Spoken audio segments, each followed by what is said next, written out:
Non, nous ne sommes toujours pas là pour parler d'X-Men 97, nous sommes là pour parler d'Arcane épisode 6. X-Men 97, ce sera ce soir, voilà. Peut-être qu'il y aura 4 vidéos aujourd'hui, enfin en vrai, je vous avoue qu'il y a le court-métrage The Spider-Man Within. Oh, mon micro est tombé. Pardon, j'enlève mon micro. Oh, avec mon truc qui grince. Donc je disais, il y a le court-métrage Spider-Man Within qui est sorti. Je l'ai vu, alors il est bien, mais sans plus, genre il m'a pas traversé, il m'a pas transcendé, et c'est pas comme si j'étais pas touché à tout ce qui est, enfin comme si j'étais pas affecté par tout ce qui est paralysie du sommeil, crise d'angoisse, etc. J'ai un peu fini à l'hôpital pour ça cette année, donc c'est pas non plus comme si je ne connaissais pas le sujet. C'est pas que je suis pas familier ou que ça me touche pas, c'est un sujet qui me touche, c'est juste que je trouve que le truc il faut pas une vidéo entière juste pour parler d'un truc qui fait 7 minutes avec 3 minutes de crédit et 1 minute de logo de production avant ça. Je trouve qu'il vaut pas une vidéo entière, donc on n'en fera pas une. Il est très bien, hein, mais voilà. Honnêtement, j'ai pas envie. Donc, on va plutôt parler de Arcane et de X-Men 97, bien évidemment, ce soir. Arcane, du coup, épisode 6, tout part en couille. C'est dingue, tout part en vrille dans les derniers épisodes de la série. Pas dans le mauvais sens du terme, en mode tout part en couille, ça devient de la merde. C'est juste que la situation des personnages commence à exploser littéralement.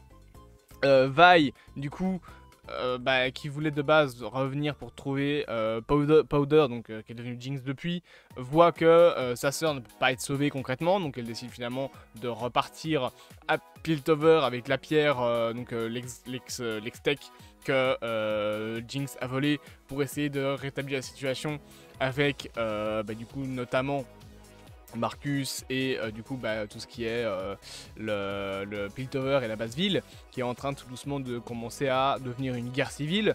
De l'autre côté t'as Silco qui est en train de gérer 300 000 trucs. Il doit gérer son plan pour Piltover, la base ville qui essaye de remonter contre lui, ses hommes qui ne respectent plus, Jinx qui fait n'importe quoi. Je pense que le type il doit avoir la migraine la plus impressionnante de son existence, vraiment. Il doit être un boob à ce moment-là, Silco, parce que putain, le nombre de trucs qu'il a à gérer, le pauvre. Enfin, le pauvre, façon de parler, hein, pour le pauvre, il peut crever, m'en fous. Mais voilà, c'est un épisode vraiment où tu sens que la situation en fait des personnages part complètement en vrille. Même pour Jinx, hein, elle part dans les premiers épisodes où on la voit en tant que Jinx à une fille qui est complètement libre de faire ce qu'elle veut. Ah là maintenant, c'est une fugitive recherchée par Silco et par l'entièreté de Piltover, qui a foutu la merde partout. Va, il veut plus la voir. Elle sait que sa sœur est en vie, maintenant elle en veut à Silco. Enfin vraiment c'est la merde, c'est la merde dans tous les coins. Et en plus de ça, maintenant elle a même plus l'ex-tech et elle a failli mourir. De ça on ne voit pas dans l'épisode, mais elle a failli crever, hein. Elle a failli crever des mains de Echo. Echo qui est présent dans cet épisode, qui nous montre que il a grandi aussi d'une drôle de manière. Donc Echo, pour ceux qui ne savent pas, c'est Court sur pattes, c'est le petit avec les cheveux blancs qu'on avait vu dans l'épisode 1. Non, j'allais faire une blague, mais je vais me taire. Donc, qui est revenu dans cet épisode-là. Et on voit qu'il a largement changé, qu'il est devenu chef du coup des feux volants. D'ailleurs, il y a une scène que j'aime beaucoup.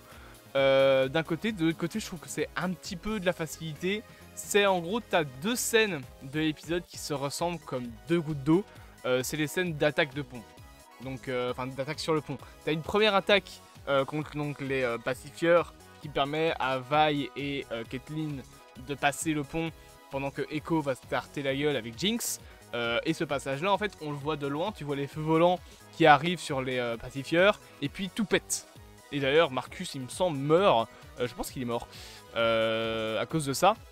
Parce qu'il y avait une petite truc sur son arme et ça lui a explosé à la gueule. C'était des espèces de petits papillons qu'on appelle justement des feux volants, qui étaient donc créés par Echo. Mais donc ce plan là est filmé de loin. Tu vois le pont en perspective à un point de fuite. Le pont étant un point de fuite, il me semble, enfin, en tout cas tu le vois sur le côté quoi. Et du coup tu vois de loin l'explosion. Et t'as exactement le même plan, sauf que par la suite, l'explosion, c'est cette fois-ci l'explosion de Jinx quand elle fait exploser sa grenade et qu'après d'ailleurs elle va se cramer le visage. Enfin se cramer le visage, elle va se prendre sa peinture, je sais plus ce qu'il y a dedans, mais en tout cas elle va se prendre le produit qui est dans ses bombes dans la tronche, et tu vas voir qu'elle va être complètement défoncée avec la moitié du visage brûlé. Echo il me semble se pète une jambe dans cette explosion là, mais c'est deux plans qui sont filmés exactement de la même manière, c'est juste que l'explosion n'est pas la même, je trouve ça un petit peu dommage. Maintenant, voilà, juste un détail. En soi, l'épisode, je trouve très très bien. J'aime beaucoup qu'on ait vu la peinture. On la reverra, il me semble, je crois. Mais donc la peinture, la fresque qui avait été faite en hommage aux victimes causées par Silco. Donc tu avais le chef, le barman là, dans les premiers épisodes, donc j'ai oublié le nom. Et il me semble que tu as Vander, tu vois Powder, ce qui est anecdotique, enfin ce qui est marrant parce que du coup on sait qu'elle est pas morte. C'est pas anecdotique, c'est juste drôle. Tu as, il me semble, une autre fille aux cheveux rouges, et je pense que c'était Vi quand elle était plus jeune, et que genre il pensait qu'elle était morte. Tu as Milo bien évidemment, tu as Vander qui est présent. Tu vois donc une fresque qui est magnifique avec toute leur tête.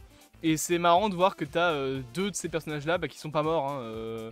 Vi est pas morte et Jinx non plus. Enfin, Powder n'est pas morte, c'est juste qu'elle est devenue Jinx. Mais donc voilà, un épisode vraiment où la situation dégringole. De l'autre côté, t'as Victor qui va prendre le produit là, donc j'oublie tout le temps le nom, le Chummer, je sais plus, ouais c'est ça, le Chummer. Donc le produit violet qui est créé par Silco, etc. Il va le prendre pour essayer de se soigner de sa maladie qui est en train tout doucement de l'emporter. De l'autre côté, t'as Jace qui est toujours le cul entre deux chaises parce que il vient de faire virer Heimerdinger. Mais de l'autre côté, là actuellement c'est la merde parce que tu as la Baseville qui est en train de péter un plomb et tu as Mel qui est toujours derrière lui en mode ouais il faut faire le bon choix. D'ailleurs j'ai oublié de mettre la photo de Mel, voilà, petite photo de Mel ici présente. Donc Mel, pour ceux qui ne savent pas, c'est elle bien évidemment, et qui est en train de dire ouais il faut faire attention parce que notre image, etc. Alors que de l'autre côté, tu as tout le monde qui est en train de se bastonner la gueule partout à Piltover. Donc concrètement, voilà, c'est un épisode où les personnages sont bien dans la merde, mais qui était vraiment cool et qui est toujours aussi beau graphiquement. Le combat contre Echo et Jinx est vraiment très inspiré en termes de couleurs et de colorimétrie, avec l'effet peinture, je trouve ça vraiment très beau.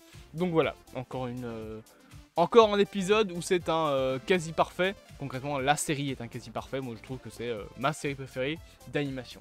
J'espère du coup que cette petite critique vous aura plu. Bien évidemment, n'hésitez pas à vous abonner, à partager, à liker et à commenter. Et on se dit à bientôt pour de prochaines aventures.